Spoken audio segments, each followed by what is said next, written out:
ಓಂ ಶಾಂತಿ. ಇಂದಿನ ಮುರಳಿ ದಿನಾಂಕ 21 ಮೇ 2026. मुरली महावाक्यಗಳು मीठे बच्चे, श्रीमत पर चलकर सबको सुख दो, आसुरी मत पर दुख देते आए, अब सुख दो, सुख लो. ಮಧುರ ಮಕ್ಕಳೇ, ಶ್ರೀಮತ ಅನುಸಾರ ನಡೆದು ಎಲ್ಲರಿಗೂ ಸುಖವನ್ನ ಕೊಡ್ರಿ.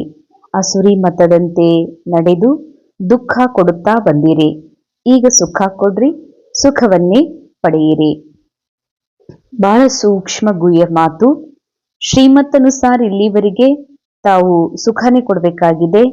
ಬಾಬಾ ಹೇಳ್ತಾರೆ, ಶ್ರೀಮತ್ ಅನುಸಾರ ಸುಖ ಕೊಡೋದಂದ್ರೇನು ಹಾಗೂ ದುಃಖ ಕೊಡೋದಂದ್ರೇನು.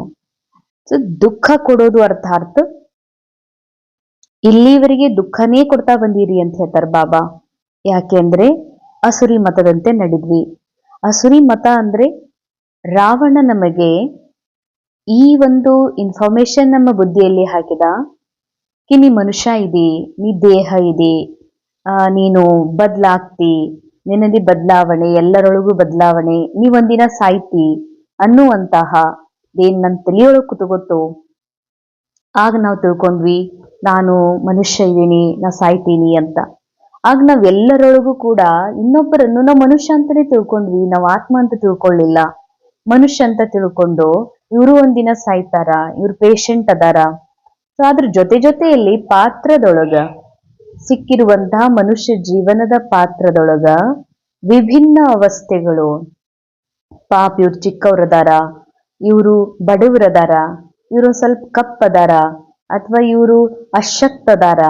ಇದೆಲ್ಲ ನಾವು ಅವರ ಈ ಪಾತ್ರದ ಹಿಂದಿರುವ ಅವಿನಾಶಿ ನಿರಾಕಾರ ಸತ್ಯವನ್ನ ನೋಡದೆ ದೇಹವನ್ನ ನೋಡ್ತಾ, ದೇಹದ ಒಂದು ವಿಭಿನ್ನ ಅವಸ್ಥೆಗಳನ್ನ ನೋಡ್ತಾ ಅದನ್ನೇ ನಿಜ ಅನ್ಕೊಂಡು ನಾವು ಅದೇ ರೀತಿಯಾದಂತಹ ವೈಬ್ರೇಷನ್ ಕೊಡ್ತಾ ಬಂದ್ವಿ. ಇದಕ್ಕೆ ಬಾಬಾ ದುಃಖ ಕೊಡುವುದು ಅಂತ ಹೇಳ್ತಾರೆ.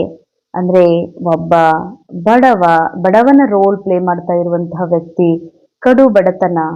ಆದ್ರೆ ಬಾಬಾ ಹೇಳ್ತಾರೆ ಈಗ ಸುಖ ಕೊಡ್ರಿ. ಈಗ ಸುಖ ಹೆಂಗ್ ಕೊಡೋದು? ಒಬ್ಬ ಬಡವನ್ ರೋಲ್ ಪ್ಲೇ ಮಾಡ್ತಾ ಇರುವಂತಹ ವ್ಯಕ್ತಿಗೆ ನನ್ಗೆ ಗೊತ್ತಿರಬೇಕಾಗಿದೆ, ಇಲ್ಲಿರುವಂತಹ ಯಾವುದೇ ಪಾತ್ರದ ಹಿಂದೇನು ಆತ್ಮ ಇದೆ ಅದು ಬಹಳ ರಿಚ್ ಇದೆ, ಸಂಪನ್ನ ಇದೆ, ಸುಖಿ ಇದೆ, ಶಾಂತಿ ಇದೆ. ಮೂಲ ರೂಪದಲ್ಲಿ ಎಲ್ಲಾ ಆತ್ಮರು ಸಮಾನದಾರ. ಆತ್ಮದ ಲೆವೆಲ್ ಒಳಗ ಈ ಆತ್ಮ ಸೀನಿಯರ್, ಈ ಆತ್ಮ ಜೂನಿಯರ್, ಇವರೆಲ್ಲ ಯೋಗಿ ಆತ್ಮ, ಇವ್ರು ಕಮ್ ಯೋಗಿ ಆತ್ಮ, ಇವ್ರು ಮನುಷ್ಯ ಆತ್ಮ, ಇವರು ಹೀಗೆ ಇಲ್ಲ. ಎಲ್ಲ ಆತ್ಮರು ಕೂಡ ಸಮಾನಿದ್ದಾರೆ. ಆದ್ರೆ ಆ ಸಮಾನತೆ ಯಾಕೆ ಹೋಯ್ತು ಅಂತಂದ್ರೆ ಸ್ವಯಂ ನಾನು ನನ್ನನ್ನ ಆತ್ಮ ಅಂತ ತಿಳ್ಕೊಳ್ಳದೆ ಯಾವಾಗ ದೇಹ ಅಂತ ತಿಳ್ಕೊಂಡ್ವಿ, ದೇಹ ಭಾನದಲ್ಲಿ ಬಂದ್ವಿ, ಅಸುರಿ ಮತದಂತೆ ನಡೆದ್ವಿ, ಸ್ವಯಂಗೂ ದುಃಖವನ್ನ ಅನುಭವ ಮಾಡ್ತಾ, ಇನ್ನೊಬ್ಬರು ಕೊಡುವ ದುಃಖವನ್ನ ದುಃಖ ಅಂತ ತಿಳ್ಕೊಂಡು ದುಃಖದ ಅನುಭವ ಮಾಡ್ತಾ ಇನ್ನೊಬ್ಬರಿಗೂ ದುಃಖ ಕೊಡ್ತಾನೆ ಬರಲಾಗಿದೆ. ಈಗ ಬಾಬಾ ಹೇಳ್ತಾರ, ಸುಖನೇ ಕೊಡ್ರಿ, ಸುಖವನ್ನೇ ತೆಗೆದುಕೊಳ್ರಿ. ಈಗ ಯಾರಾದ್ರೂ ನಮ್ಗೆ ಪಾಪ ಯಾಕೆ ಇಷ್ಟ ಆರಾಮ ತಪ್ತದ ನಿಮ್ಗ ಪದೇ ಪದೇ ಅಂತ ಕೇಳಿದ್ರು ಅಂತಂದ್ರ, ಒಂದ್ ವೇಳೆ ಹೌದಲ್ಲ ನನಗ ಏನೋ ಗೊತ್ತಿಲ್ಲ ಇಷ್ಟ್ಯಾಕ ಆರಾಮ್ ಪದೇ ಪದೇ ತಪ್ತದ ಅಂತ ನನಗ್ ಫೀಲ್ ಆಗ್ತದ ಅಂದ್ರೆ ಜರೂರ್ ನಾ ಮನುಷ್ಯ ಭಾನದೊಳಗಿದ್ದೀನಿ. ಮನುಷ್ಯ ಭಾನದಲ್ಲಿ ದುಃಖ ಪ್ರಾಪ್ತಿ ಆಗ್ಲೇಬೇಕು ಅಂತ ನಿಯಮ ಇದೆ. ಯಾರು ಯಾವ ಸ್ಥಿತಿಯಲ್ಲಿ ಇರ್ತಾರ ಅವರಿಗೆ ಆ ಸ್ಮೃತಿ, ಯಾವ ಸ್ಮೃತಿಯಲ್ಲಿ ಇದ್ದಾರ ಅವರಿಗೆ ಆ ಸ್ಥಿತಿ, ಆ ಅನುಭೂತಿ ಆಗ್ಲೇಬೇಕು. ಮನುಷ್ಯ ಭಾನದಲ್ಲಿ ಇರೋಂಥವರಿಗೆ ಮನುಷ್ಯ ಜೀವನದ ಬಗ್ಗೆ ಯಾವುದೇ ಮಾತು ಹೇಳಿದ್ರು ಕೂಡ ಅವರಿಗೆ ದುಃಖರೇ, ಅಶಾಂತಿಯರೇ, ಅಪಮಾನರೇ, ನಿಂದನೆಯರೇ, ಇಲ್ಲ ಅಭಿಮಾನರೇ. ಬಹಳ ಬುದ್ಧಿಮಾನ್ ಇದೀರಿ ನೀವು ಬಹಳ ಸುಂದರ್ನೂ ಇದೀರಿ, ಎಷ್ಟು ಹೆಲ್ದಿನೂ ಇದೀರಿ ಅಂದಾಗ ಅಭಿಮಾನ ಬರ್ತದ, ನಾ ಅಂದ್ರೆ ಎಷ್ಟು ಹೆಲ್ದಿ ಇದ್ದೀನಿ, ಫಿಟ್ ಇದ್ದೀನಿ ಅಂತ. ಅದಕ್ಕೆ ಬಾಬಾ ಹೇಳ್ತಾರೆ, ದುಃಖ ಕೊಡ್ಬೇಡ್ರಿ, ದುಃಖವನ್ನ ತಗೋಬೇಡ್ರಿ. ದುಃಖ ಕೊಡುವುದು ಅಂದ್ರೆ ಬರೇ ಬೈಯೋದು, ಹೊಡೆಯೋದು, ಅಥವಾ ನಾವು ಅವರಿಗೆ ಕೆಟ್ಟದಾಗಿ ಅಪಮಾನ ನಿಂದನೆ ಹೊರಸೋದು, ಇದಕ್ಕ ದುಃಖ ಕೊಡೋದಂತ ಅರ್ಥ. ಮತ್ತೆ ದುಃಖ ತಗೊಳ್ದು ಅಂತಂದ್ರ ಅವರು ನಮ್ಗೆ ಈ ರೀತಿ ಮಾಡಿದ್ರು ಅಂತಂದ್ರ ಮನ್ಸಿಗೆ ನೋವಾಗ್ತದ, ಅದಕ್ಕೆ ದುಃಖ ಆಗ್ತದ ಅಂತ.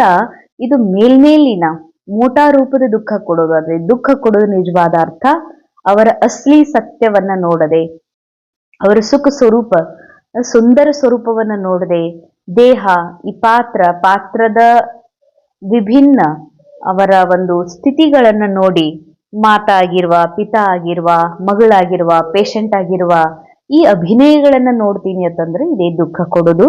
ಅದಕ್ಕೆ ಬಾಬಾ ಹೇಳ್ತಾರೆ, ಶ್ರೀಮತ್ ಅನುಸಾರ ಇನ್ ಮುಂದೆ ಎಲ್ಲರಿಗೂ ಸುಖವನ್ನೇ ಕೊಡ್ತಾ ಹೋಗ್ರಿ. प्रश्न, बुद्धिमान बच्चे किस राज को समझने के कारण ऊंच पद पाने का पुरुषार्थ करते हैं?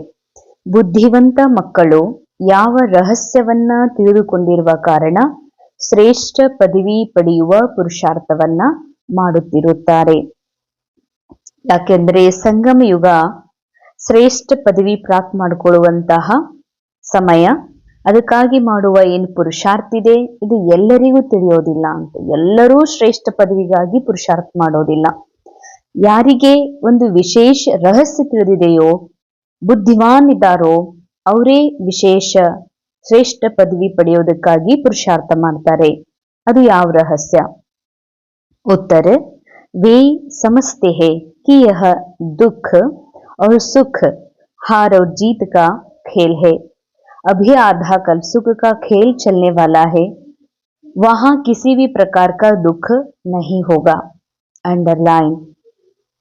ಆ ಮಕ್ಕಳು ತಿಳ್ಕೊಂಡಿರ್ತಾರೆ, ನಾನು ಆತ್ಮ ಇದ್ದೀನಿ, ಇಲ್ಲಿ ಏನ್ ನನಗೆ ಪ್ರಾಪ್ತ ಆಗಿದೆ, ಕಾಣ್ತಾ ಇದೆ, ಇದು ಸುಖ ದುಃಖದ ಆಟ ಆಗಿದೆ. ಅರ್ಧ ಕಲ್ಪ ಸುಖ, ಅರ್ಧ ಕಲ್ಪ ದುಃಖ.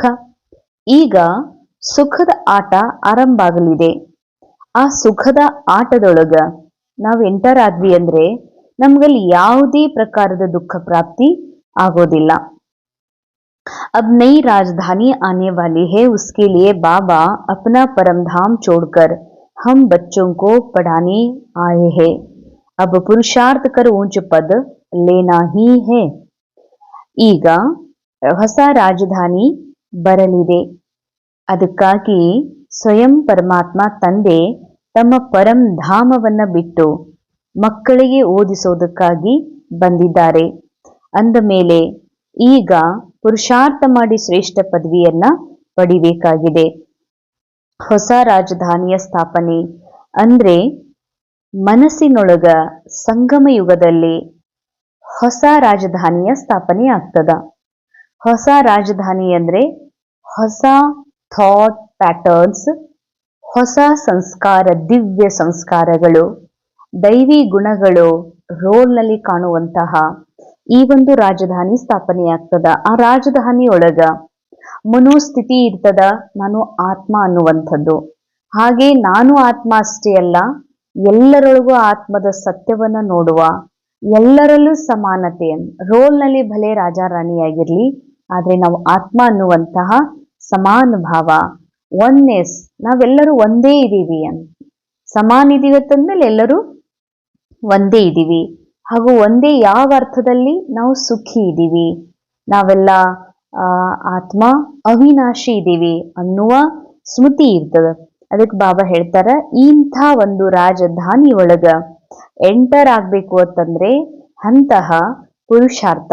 ಎಂಥ ಪುರುಷಾರ್ಥ? ಈ ಮನಸ್ಸು ಪುರುಷಾರ್ಥ ಮಾಡ್ಬೇಕಾಗಿದೆ. ನಾ ದೇಹ ಅಲ್ಲ, ಈ ದೇಹದ ಜಗತ್ತಿನವನಲ್ಲ, ಈ ದೇಹದ ಜಗತ್ತಿನ ಯಾವ ವಸ್ತು ನನ್ನದಲ್ಲ, ನಾನು ಇವೆಲ್ಲವುಗಳಿಂದ ಪರ್ಯಾದ ನಿರಾಕಾರ ಆತ್ಮ ಇದೇನನ್ನುವಂತಹ ಪುರುಷಾರ್ಥ ಮಾಡಿದಾಗ ಮಾತ್ರ ಆ ರಾಜಧಾನಿಯೊಳಗ ರಾಜನ ಒಂದು ಸ್ಥಾನ, ಅರ್ಥಾತ್ ಸ್ವರಾಜ್ಯದ ಸ್ಥಿತಿ ಪ್ರಾಪ್ತಿಯಾಗ್ತದ. ಶ್ರೇಷ್ಠ ಪದವಿ, ಶ್ರೇಷ್ಠ ಪದವಿ ಅಂದ್ರೆ ಊಂಚಿ ಅವಸ್ಥಾ, ಉನ್ನತ ಸ್ಥಿತಿ. ಆ ಸ್ಥಿತಿ ಪ್ರಾಪ್ತ ಮಾಡ್ಕೊಳ್ಳೋದಕ್ಕಾಗಿ ಈ ಪುರುಷಾರ್ಥ ಮಾಡ್ತಾ ಇರ್ತಾರೆ. ಯಾಕಂದ್ರೆ ಅವ್ರಿಗೆ ಗೊತ್ತಿದೆ, ಸಾಕ್ಷಾತ್ ಪರಮಾತ್ಮ ತನ್ನ ಪರಂಧಾಮವನ್ನ ಬಿಟ್ಟು ಮಕ್ಕಳಿಗೆ ಓದಿಸ್ತಿದ್ದಾರೆ. ರಾಜ ಆಗುವ ಶ್ರೇಷ್ಠ ಪುರುಷಾರ್ಥ ಮಾಡುವಂತಹ ಕಲೆಯನ್ನ ಪರಮಾತ್ಮ ತಮ್ಮ ವಿದ್ಯೆ ಮೂಲಕ ಕಲಿಸ್ತಾ ಇದ್ದಾರತ್ತಂದ್ರೆ ಅವರು ಅವಶ್ಯ ಬಹಳ ಪ್ರೀತಿಯಿಂದ ವಿದ್ಯೆಯನ್ನ ಓದುತ್ತಿರ್ತಾರೆ. धारणेಗಾಗಿ मुख्य सार, शिव बाबा को विकारों का दान देकर फिर कभी वापस नहीं लेना है. ಶಿವ ಬಾಬಾರವರಿಗೆ ವಿಕಾರಗಳ ದಾನವನ್ನ ಮಾಡಿದ ಮೇಲೆ ಅದನ್ನ ವಾಪಸ್ ಪಡಿಬೇಡ್ರಿ. ಅಂದ್ರೆ ಬಾಬಾ, ಈ ವಿಕಾರ ನಾನಲ್ಲ, ಈ ಎಲ್ಲ ವಿಕಾರ ರಾವಣನ ರಾಜ್ಯದಲ್ಲಿ ಪ್ರಾಪ್ತ ಆಗಿರುವಂಥವು, ಇವೆಲ್ಲ ನೀವು ತಗೊಳ್ರಿ ಅಂತ ಬಾಬಾ ಕೊಟ್ಮೇಲೆ ಮತ್ತೆ ನಾನು ಕ್ರೋಧಿ ಇದ್ದೀನಿ, ನಾನು ಲೋಭಿ ಇದ್ದೀನಿ ಅಂತ ಈ ಮನಸ್ಸು ಸ್ವೀಕಾರ ಮಾಡ್ತದಂದ್ರ ವಿಕಾರ ಕೊಟ್ಟು ವಾಪಸ್ ಪಡೆದಂತೆ. ದೇಹ अभिमान के भूत से बचना है। इस भूत से सब भूत आ जाते, इसीलिए आत्म अभिमानी बनने का अभ्यास करना है. ಬಾಬಾ ಹೇಳ್ತಾರೆ ಪಂಚ ವಿಕಾರಗಳಿಗೆ ಮೂಲ ಆಧಾರ. ವಿಕಾರ ಹೆಂಗ್ ಬರ್ತಾವ? ಮನಸ್ಸಿನಲ್ಲಿ ವಿಕಾರಗಳು ಉತ್ಪನ್ನ ಆಗ್ತದರೆ ಹೆಂಗ? ಯಾವಾಗ ಮನಸ್ಸು ನಾ ದೇಹ ಅಂತ ತಿಳ್ಕೊತದ. ದೇಹ ಅಂದ್ರೆ ನಾ ಮನುಷ್ಯ ಇದೀನಿ, ಇವ್ರವ್ ಇದೀನಿ, ಅಪ್ಪಿದ್ದೀನಿ, ನಾನು ವಯಸ್ಸಾದಂತಹ ಸ್ತ್ರೀ ಇದ್ದೀನಿ, ನಾ ಸೀನಿಯರ್ ಇದ್ದೀನಿ, ಜೂನಿಯರ್ ಇದ್ದೀನಿ, ಇವೆಲ್ಲ ದೇಹ ಅಭಿಮಾನ. ದೇಹ ಅಭಿಮಾನದ ಒಂದು ಭೂತ್ ಬಂತು ಅಂದ್ರೆ ಉಳಿದ ಪಂಚವಿಕಾರಗಳೆಲ್ಲಾ ಭೂತಗಳು ಬಂದ್ಬಿಡ್ತಾವ. ಅದಕ್ಕಾಗಿ ಸದಾ ಆತ್ಮ ಅಭಿಮಾನಿಯಾಗಿರುವ ಅಭ್ಯಾಸವನ್ನ ಮಾಡ್ತಾ ಇರಿ. सेकंड पॉइंट, ध्यान दीदार की आश नहीं रखनी है, एम ऑब्जेक्ट को सामने रख पुरुषार्थ करना है. ಧ್ಯಾನ ಮಾಡಬೇಕು, ಆ ಧ್ಯಾನದಲ್ಲಿ ಏನೋ ಒಂದು ಲೋಕದ ಅನುಭವ ಮಾಡ್ಬೇಕನ್ನುವಂಥದ್ದು ಕೆಲವರಿಗೆ ಇರ್ತದೆ. ಅಂದ್ರೆ ಡೈರೆಕ್ಟ್ಲಿ ಆತ್ಮಸ್ಥಿತಿ ಇಲ್ಲದೆ ಏನೋ ಒಂದು ರೀತಿಯ ಲೌಕಿಕ ಅನುಭವ ಆಗ್ಬೇಕು, ಟ್ರಾನ್ಸಿಗೆ ಹೋಗ್ಬೇಕು ಅಂತ ಇಂಥ ಆಶೆಗಳನ್ನ ಇಟ್ಕೊಳ್ಬೇಡ್ರಿ. ಗುರಿ ಉದ್ದೇಶವನ್ನ ಎದುರುಗಡೆಯಲ್ಲಿ ಇಟ್ಕೊಂಡು ಪುರುಷಾರ್ಥವನ್ನ ಮಾಡ್ರಿ. ಶ್ರೀಮತನುಸಾರ ಎಲ್ಲರಿಗೂ ಸುಖ ಕೊಡ್ರಿ ಅಂತಾರ ಬಾಬಾ. वरदान, करावनहार की स्मृति से सेवा में सदा निर्माण का कार्य करने वाले कर्म योगी भव. ಕರಾವನ್ಹಾರ್ನ ಸ್ಮೃತಿಯಿಂದ ಸೇವೆಯಲ್ಲಿ ಸದಾ ನಿರ್ಮಾಣದ ಕಾರ್ಯ ಮಾಡುವಂತಹ ಕರ್ಮ ಯೋಗಿ ಆಗಿರಿ. कोई भी कर्म योगी की स्टेज में परिवर्तन करो. ಯಾವುದೇ ಒಂದು ಕರ್ಮವನ್ನ ಬರೀ ಕರ್ಮ ಆಗ್ಬಾರ್ದು, ಬರೀ ಕೆಲಸ ಆಗ್ಬಾರ್ದದು. ಬಾಬಾ ಹೇಳ್ತಾರೆ ಅದನ್ನ ಕರ್ಮ ಯೋಗಿಯ ಸ್ಥಿತಿಯಲ್ಲಿ ಪರಿವರ್ತನೆ ಮಾಡ್ಕೊಡ್ರಿ. ಸಾಧಾರಣ ಕಸ ಗುಡ್ಸೋದೇ ಇರ್ಲಿ, ಬರೀ ಕಸ ಗುಡ್ಸಿದ್ವಿ ಅಂತಂದ್ರೆ ಆ 10 ನಿಮಿಷ ಕರ್ಮ ಭಲೆ ಅದ್ರ ಫಲ ಸ್ವಚ್ಛನ ಸ್ಥಾನ ಪ್ರಾಪ್ತ ಆಗ್ತದ. ಬಸ್ ಅದರಿಂದ ಒಂದು ಶ್ರೇಷ್ಠ ಸ್ಥಿತಿ ಅಥವಾ ಯಾವುದೋ ಒಂದು ವಿಕರ್ಮ, ನಾನು ಅನ್ನುವಂಥ ದೇಹಭಾನ ಹೋಗ್ಬೇಕು, ಅದು ಹೋಗೋದಿಲ್ಲ. ಅದಕ್ಕೆ ಸಾಧಾರಣ ಕರ್ಮನೇ ಇರ್ಲಿ, ಯಾವುದೇ ಕರ್ಮ ಇರ್ಲಿ, ಕರ್ಮ ಬರೇ ಕರ್ಮ ಆಗ್ಬಾರ್ದು. ಕರ್ಮವನ್ನ ಯೋಗಿಯ ಸ್ಥಿತಿಯೊಳಗ, ಯೋಗ ಯುಕ್ತ ಸ್ಥಿತಿಯಲ್ಲಿ ಪರಿವರ್ತನೆ ಮಾಡ್ರಿ. ಸಿರ್ಫ್ ಕರ್ಮ ಕರ್ನೆ ವಾಲೆ ನಹಿ ಲೇಕಿನ್ ಕರ್ಮ ಯೋಗಿ ಹೈ. ಯಾಕಂದ್ರೆ ನೀವು ಬರೀ ಕರ್ಮ ಮಾಡೋರಲ್ಲ, ಕರ್ಮ ಯೋಗಿಗಳು, ಯೋಗ ಯುಕ್ತ ಸ್ಥಿತಿಯಲ್ಲಿದ್ದು ಕರ್ಮ ಮಾಡುವಂಥವ್ರು. ಕರ್ಮ ಅರ್ಥಾತ್ ವ್ಯವಹಾರ. ಕರ್ಮ ಅಂದ್ರೆ ವ್ಯವಹಾರ, ವ್ಯವಹಾರ ಅರ್ಥಾತ್ ಮೂಮೆಂಟ್ಸ್. ಅದು ನೋಡುವುದಿರ್ಲಿ, ಮಾತಾಡೋದಿರ್ಲಿ, ವ್ಯವಹರಿಸೋದಾಗಿರ್ಲಿ, ಮಾಡುವುದಿರ್ಲಿ, ಏನೇ ಇರ್ಲಿ. ಯೋಗ ಅರ್ಥಾತ್ ಪರಾಮಾರ್ಥ ದೋನೋ ಕಾ ಬ್ಯಾಲೆನ್ಸ್ ಹೋ. ಯೋಗ ಅಂದ್ರೆ ಈ ಲೋಕದಲ್ಲಿ ಪಾತ್ರ ಅಭಿನಯ ಮಾಡ್ತಿದ್ರು ಈ ಲೋಕದಿಂದ ಪರ್ಯಾದ ಸ್ಥಿತಿ. ಕರ್ಮ ಅಂದ್ರೆ ವ್ಯವಹಾರ. ಅಂದ್ರೆ ವ್ಯವಹಾರದಲ್ಲಿ ಭಲೇ ರೋಲ್ ಇದೆ, ನೀ ರೋಲಿಂದ ಪರೆಯಾದ ಆತ್ಮ ಅನ್ನೋದು ನೆನಪಿರ್ಲಿ, ಇದ್ರ ಬ್ಯಾಲೆನ್ಸ್ ಇರ್ಲಿ ಅಂತಾರ ಬಾಬಾ. ಒಂದು ಈ ಲೋಕದಿಂದ ಪರೆಯಾದಂತಹ ಯೋಗರೇ ಮಾಡೋದು ಇಲ್ಲ, ಕರ್ಮದಾಗರೇ ಮುಳುಗೋದು ಇಲ್ಲ. ಶರೀರ್ ನಿರ್ವಾಹಕ್ಕೆ ಪೀಚೆ ಆತ್ಮ ಕಾ ನಿರ್ವಾಹ ಭೂಲ್ ನ ಜಾಯೆ. ಶರೀರ ನಿರ್ವಹಣೆ ಹಿಂದ ಈ ಕೆಲಸ ಮಾಡ್ಬೇಕು, ಇದನ್ನ ಮಾಡಿ ಮುಗಿಸ್ಬೇಕು, ಅಲ್ಲಿ ಹೋಗ್ಬೇಕು, ಬರಬೇಕು, ಇದು ಶರೀರ ನಿರ್ವಹಣೆ. ಶರೀರ ನಿರ್ವಹಣೆ ಹಿಂದ ಆತ್ಮದ ನಿರ್ವಹಣೆ ಮರ್ತೀರ್ ಮತ್ತಂತಾರ ಬಾಬಾ. ಯಾಕಂದ್ರೆ ಇದು ಸಂಗಮ ಸಮಯ. ಶರೀರ ನಿರ್ವಹಣೆ ನಿಮಿತ್ತ ಮಾತ್ರ. ಡ್ರಾಮಾ ಅನುಸಾರ ಆತ್ಮ ನಿರ್ವಾಹಾರ್ಥ ಏನ್ ಪುರುಷಾರ್ಥ ಮಾಡ್ಬೇಕಾಗಿದೆ, ಇದು ಅತ್ಯಂತ ಜರೂರಿ ಇದೆ. ಜೋ ಭಿ ಕರ್ಮ ಕರೋ ವ ಈಶ್ವರಿ ಸೇವಾ ಅರ್ಥ ಹೋ. ಏನೇ ಕೆಲಸ ಮಾಡ್ರಿ, ಆ ಕೆಲಸ ಬರೀ ಕೆಲಸ ಆಗ್ಬಾರ್ದು, ಅದು ಈಶ್ವರಿ ಸೇವಾ ಅರ್ಥ ಆಗಿರ್ಬೇಕು. इसके लिए सेवाओं में निमित्त मात्र का मंत्र व करावनहार की स्मृति का संकल्प सदा याद रहे. ಅದಕ್ಕೆ ಸೇವಾದೊಳಗ ಇದು ನನ್ನ ಸೇವಾ, ಇದು ನಾವ ಮಾಡಿದ್ದು ಅನ್ನುವಂಥದ್ದು ಬೇಡ. ಕರಾವನ್ಹಾರಲ್ಲಿ ಪರಮಾತ್ಮ ಅದಾರ, ಮಾಡ್ಸೋರ್ ಅವ್ರದಾರ, ನಾವು ನಿಮಿತ್ತ ಮಾತ್ರ ಅನ್ನುವಂತಹ ಮಂತ್ರ ಸ್ಮೃತಿ ಸದಾ ಸಂಕಲ್ಪದಲ್ಲಿ ನೆನಪಿರ್ಲಿ. करावनहार भले नहीं तो सेवा में निर्माण ही निर्माण करते रहेंगे. ನಾನಾ ಮಾಡ್ತೀನಿ ಅನ್ನೋದು ಒಂದು ವೇಳೆ ಬಾಬಾ ಹೇಳ್ತಾರ, ಒಂದು ತೆಗೆದು ಹಾಕ್ಬಿಟ್ರ, ಇದೆಲ್ಲ ಬಾಬಾ ಮಾಡಿಸ್ತಿದ್ದಾರನ್ನುವ ನಿಮಿತ್ತ ಭಾವಿದ್ರ ಬಾಬಾ ಅಂತಾರ ನಿರ್ಮಾಣನೇ ನಿರ್ಮಾಣ. ಅಷ್ಟೊಂದು ಮಹಾನ್ ಕಾರ್ಯಗಳು ತಮ್ಮ ಮೂಲಕ ಆಗ್ತಾನೆ ಇರ್ತವೆ. स्लोगन, सेवा व संबंध संपर्क में विघ्न पड़ने का कारण है पुराने संस्कार, उन संस्कारों से वैराग्य हो. ಬಾಬಾ ಹೇಳ್ತಾರೆ, ಸೇವೆ ಅಥವಾ ಸಂಬಂಧ ಸಂಪರ್ಕದಲ್ಲಿ ವಿಘ್ನಗಳು ಬರುವುದಕ್ಕೆ ಕಾರಣನೇ ಆಗಿದೆ ಹಳೆಯ ಸಂಸ್ಕಾರಗಳು. ಸೇವಾ ಅಂದ್ರೆ ಅದು ಲೌಕಿಕ ಮನೆ ಅಥವಾ ನಮ್ಮ ವ್ಯಾಪಾರದ ಕ್ಷೇತ್ರ ಅಥವಾ ನಾವು ಡ್ಯೂಟಿ ಮಾಡುವಂತ ಸ್ಥಾನ ಅಥವಾ ಸೇವಾ ಕೇಂದ್ರ ಏನೇ ಇರಲಿ, ಎಲ್ಲಿ ಸಂಬಂಧ ಸಂಪರ್ಕದಲ್ಲಿ ಪದೇ ಪದೇ ವಿಘ್ನಗಳು ಬರ್ತಾ ಇದಾವತ್ತಂದ್ರ ಅಲ್ಲಿ ನಮ್ಮ ಹಳೆಯ ಸಂಸ್ಕಾರಗಳು ಕಾರಣ ಆಗಿವೆ. ಹಳೆಯ ಸಂಸ್ಕಾರಗಳಂದ್ರೆ ನಾನು ಶ್ರೇಷ್ಠ, ನಾನು ಹೆಚ್ಚು ತಿಳಿದಿದ್ದು, ನನ್ನಿಂದಲೇ ಎಲ್ಲ ಆಗ್ಬೇಕು ಅನ್ನುವಂಥವೇನದಾವಲ್ಲ, ನಾನು ಬಹಳ ಬುದ್ಧಿಮಾನ್ ಇದ್ದೀನಿ, ನಾನು ರೈಟ್ ಇದ್ದೆ ಆದ್ರೆ ನನ್ನ ಮಾತಿಗೆ ವ್ಯಾಲ್ಯೂ ಕೊಡ್ಲಿಲ್ಲ, ಈ ರೀತಿ ಹಳೆಯ ಸಂಸ್ಕಾರಗಳೇ ವಿಘ್ನಕ್ಕೆ ಕಾರಣದವ. ಅದಕ್ಕೆ ಆ ಸಂಸ್ಕಾರಗಳ ಮೇಲೆ ನಿಮಗೆ ವೈರಾಗ್ಯ ಇರ್ಲಿ. ಅಂದ್ರೆ ಇವು ಪಾತ್ರದೊಳಗಿನ ಸಂಸ್ಕಾರ, ಇವು ನನ್ನ ಸಂಸ್ಕಾರ ಅಲ್ಲ, ಈ ಸಂಸ್ಕಾರಗಳು ಆಗ್ಲೇಬೇಕು, ಇದ್ರ ಅನುಸಾರ ನಡಿಬೇಕನ್ನುವಂಥದ್ರಿಂದ ಡಿಟ್ಯಾಚ್ ಆಗ್ರಿ.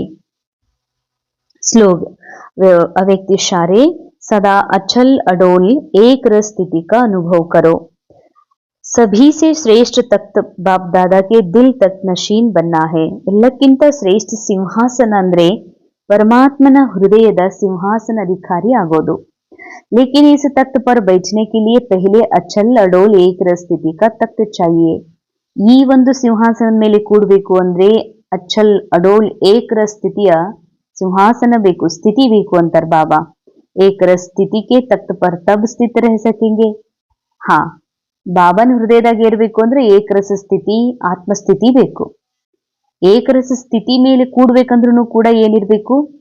ಅಕಾಲ್ ತಖ್ತ ನಶೀನ್ ಬನ್ನೇಕ ಅಭ್ಯಾಸು. ಅಕಾಲ್ ಅಂದ್ರೆ ಕಾಲದಿಂದ ಪರೆ. ಒಂದು ಕಾಲ್ ಅಂದ್ರೆ ಸಾವು, ನಾ ಸಾಯ್ತೀನಿ ಅನ್ನೋದ್ರಿಂದ ಪರೆ, ನಾನು ಸಾಯ್ಲಾರ್ದಂತ ಅವಿನಾಶಿ ಒಂದು ಸತ್ಯ ಶುದ್ಧ ಆತ್ಮ ಇದೆ ಅನ್ನುವಂತ ಸ್ಮೃತಿ. ಅಕಾಲ್ ಅಂದ್ರೆ ಕಾಲ, ಟೈಮ್ ಇಂದ ಪರೆ ಇದೆ ನಾನು. ಈ ಅಕಾಲ ತಖ್ತ ನಶೀನಾಗುವ ಅಭ್ಯಾಸ ಇದ್ದಾಗ ಏಕರಸ ಸ್ಥಿತಿ ಇರ್ತದ. ಕಾಲದಲ್ಲಿ ಬಂದಾಗ ಈಗ ಇಷ್ಟು ಟೈಮ್ ಆಯ್ತು, ಇಷ್ಟೊತ್ತನ ಏನೂ ಮಾಡ್ಲಿಲ್ಲ, ಇನ್ ಸ್ವಲ್ಪ ಟೈಮ್ ಉಳ್ಕೊಂಡದ, ಇಷ್ಟೊಳಗೆ ಹ್ಯಾಂಗ್ ಮಾಡ್ಲಿ, ಇನ್ನೇನ್ ಬೆಳಕಾಗ್ತದ, ಮಧ್ಯಾಹ್ನ ಆಯ್ತು, ಸಂಜೆ ಆಯ್ತು, ಚಿಂತಿ. ಕಾಲದಲ್ಲಿ ಬಂದ್ರೆ ಚಿಂತಿ ಇದೆ, ದೇವಭಾನ್ ಇದೆ. ಕಾಲದಿಂದ ಪರೆ ಆತ್ಮ, ಕಾಲದಿಂದ ಪರೆ ಅಕಾಲ ತಖ್ತ ನಶೀನಾದ ಆಗ್ಬೇಕು ಅಂತಾರ ಬಾಬಾ. ಜೈಸೆ ವ ತಪಸ್ವಿ ಸದೈವ ಆಸನ್ ಪರ್ बैठते हैं. ಹೇಗೆ ತಪಸ್ವಿಗಳು ಸದಾ ಸಿಂಹಾಸನ ಮೇಲೆ ಕುಂತಿರ್ತಾರೆ, ಹಾಗೆ ತಾವೂ ಸಹ ಏಕರಸ ಆತ್ಮಸ್ಥಿತಿಯಲ್ಲಿ ಆಸನ ಆದಾಗ ವಿರಾಜಮಾನ್ ಆಗಿರಿ. ಈ ಆಸನವನ್ನ ಎಂದಿಗೂ ಬಿಡಬೇಡ್ರಿ, ಆಗ ನಿಮಗೆ ಸಿಂಹಾಸನ ಅರ್ಥಾತ್ ಪರಮಾತ್ಮನ ಹೃದಯದ ಸಿಂಹಾಸನ ಅರ್ಥಾತ್ ಪರಮಾತ್ಮನ ಸಂಘದಲ್ಲಿ ಇರುವಂತಹ ಒಂದು ಪಾತ್ರತೆ ನಿಮ್ಗೆ ಸಿಗೋದಕ್ಕೆ ಸಾಧ್ಯವಿದೆ. ಓಂ ಶಾಂತಿ. ಇಂದಿನ ಮುರಳಿಯ ಮಹಾವಾಕ್ಯದ ಅನುಭವ ಮಾಡೋಣ. ಶ್ರೀಮತ್ ಅನುಸಾರ ಈಗ ಎಲ್ಲರಿಗೂ ಸುಖವನ್ನ ಕೊಡುವಂತಹ ಸಮಯ. ಕೇವಲ ಸುಖವನ್ನ ಕೊಡೋದು, ಸುಖವನ್ನೇ ಪಡೆಯುವುದು ಅರ್ಥಾತ್ ಈ ಜಗತ್ತಿನಲ್ಲಿ ಯಾರೆಲ್ಲ ವಿಭಿನ್ನ ಪಾತ್ರಗಳನ್ನ ಅಭಿನಯಿಸುತ್ತಿದ್ದಾರೆ, ರಾಜ, ಪ್ರಜಾ, ಜೂನಿಯರ್, ಸೀನಿಯರ್, ತಂದೆ, ಮಕ್ಕಳು, ಯಾರೆಲ್ಲ ಇದ್ದಾರೆ, ಬಡವರು, ಶ್ರೀಮಂತರು, ಇವೆಲ್ಲ ಕೇವಲ ಪಾತ್ರಗಳು ಮಾತ್ರ. ಅದು ಅವಿನಾಶಿ ಮಾಡಲ್ಪಟ್ಟ ಮೊದಲೇ ನೋಂದಾಗಿರುವ ಫಿಕ್ಸ್ಡ್ ಡ್ರಾಮಾದ ವಿಭಿನ್ನ ಅಭಿನಯಗಳು ಮಾತ್ರ. ಇವುಗಳನ್ನೇ ಸತ್ಯವೆಂದು ತಿಳಿದು ಇವರು ದುಃಖಿ, ಇವರು ರೋಗಿ, ನಾನು ದುಃಖಿ, ನಾನು ಬಡವ, ನಾನು ಅಶಾಂತ, ನಾನು ಹಿಂದುಳಿದವನು, ನಾನು ಎಲ್ಲರಿಂದ ತಿರಸ್ಕರಿಸಲ್ಪಟ್ಟವನು, ಹೀಗೆ ನನಗೆ ನಾನು ದುಃಖವನ್ನ ಪಡೆಯುತ್ತಾ ಅನ್ಯರಿಗೂ ದುಃಖವನ್ನು ಕೊಡುತ್ತಾ ಅಜ್ಞಾನದ ಜೀವನದಲ್ಲಿ ಮನುಷ್ಯ ಜೀವನದೊಳಗ ಬಹಳಷ್ಟು ದುಃಖ ಅಶಾಂತಿಯ ಪ್ರಾಪ್ತಿಯಾಗಿದೆ. ಆದರೆ ಈಗ ನನಗೆ ಸತ್ಯ ಶ್ರೀಮತ ಪ್ರಾಪ್ತವಾದ ಕಾರಣ ನಾನು ಸತ್ಯವನ್ನ ಅರ್ಥ ಮಾಡಿಕೊಂಡಿರುವೆ. ಇಲ್ಲಿರುವ ಎಲ್ಲ ಗೊಂಬೆಗಳ ಕಥೆಯ ಹಿಂದಿರುವ ಸತ್ಯ ಯಾವುದು ಎಂದರೆ ಎಲ್ಲರೂ ನಿರಾಕಾರ ಅನಂತ ಸ್ವರೂಪಿ ಆತ್ಮರಾಗಿದ್ದಾರೆ. ಮೂಲ ರೂಪದಲ್ಲಿ ಪ್ರತಿ ಆತ್ಮ ಸಮಾನ್. ಯಾಕೆಂದರೆ ಪ್ರತಿ ಆತ್ಮ ಸಂಪನ್ನ ಭರ್ಪೂರ ಅವಿನಾಶಿಯಾಗಿರುವರು. ಹೀಗಾಗಿ ಯಾರೂ ಇಲ್ಲಿ ಬಡವರೂ ಅಲ್ಲ, ಬಡವರಾಗಿರುವುದೂ ಸತ್ಯವಲ್ಲ, ಸಿರಿವಂತರಾಗಿರುವುದೂ ಸತ್ಯವಲ್ಲ, ಕೇವಲ ಅಭಿನಯ ಮಾತ್ರ. ನನಗೀಗ ಸುಖವನ್ನ ನೀಡುವ, ಸುಖವನ್ನೇ ಪಡೆಯುವ ಸತ್ಯ ಮಾರ್ಗದರ್ಶನ ಪ್ರಾಪ್ತವಾಗಿದೆ. ಇಂಥ ಶ್ರೇಷ್ಠ ಶಿಕ್ಷಣಕ್ಕೆ ಪಾತ್ರವಾಗಿರುವಂತಹ ನಾನು ಅತ್ಯಂತ ಧನ್ಯ ಭಾಗ್ಯಶಾಲಿ ಆತ್ಮನಾಗಿರುವೆ. ಹೀಗಾಗಿ ನನ್ನ ಸ್ಥಿತಿಯು ಸದಾ ಏಕರಸ ಅಚ್ಚಲವಾಗಿದೆ.